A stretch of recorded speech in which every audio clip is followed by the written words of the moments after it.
I was thinking about my family and things today, and this thing came to me, when are we ever going to walk away from that? When are we ever going to be able to forget about it and move on?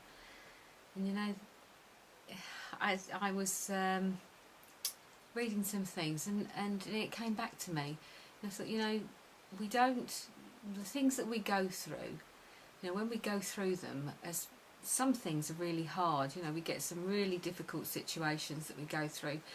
My situation where my daughter was very, very ill, but that's not probably, it was a terrible situation for us, and the Lord held me through it.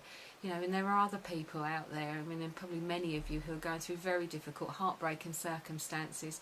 We're living in very difficult times where the world's being shaken, and the Lord is really calling people to Him through this. And it's a very unstable thing, and I thought, we don't really walk away, because the things that we go through shape us and make us who we are.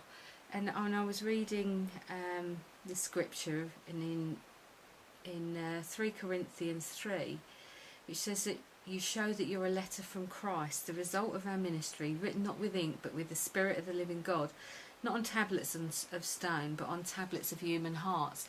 And this other thing that I was reading, it was saying, that was a love letter from Christ, and we're a love letter from Christ to those out there and around us, to be, all the things that we've gone through. It's a big picture, and we didn't go through those things on our own. Jesus was with us all the way through. He was holding us and guiding us and helping us. And I know personally that since I came to be with Christ, I'm so much stronger than I was. All the circumstances that I go through, so many of them now that I can shrug off and look to Him and just keep going, whereas before it would have knocked me down and it would have been really hard to get up.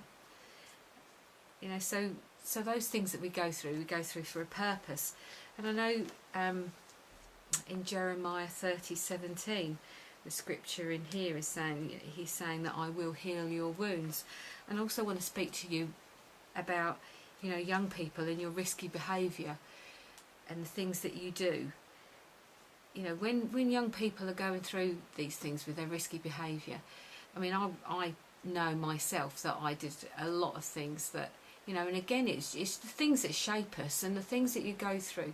It doesn't make you a really bad person because you're going through these things, but it may hurt you at the time, but you don't have to be on your own. And it says in here, He's promised He will be with you. So if you need healing because of the things that you've been through, whatever you're feeling at this time, you're not alone, and you don't have to be alone. And don't go through it on alone, because Jesus is with you. All you have to do is ask Him to come into your heart, and He will strengthen you and take you somewhere that's a much safer, nicer place to be. He'll support you, and He'll put spiritual arms around you and change your life for you. So whatever you've gone through, it's not the end, it's the beginning with Christ.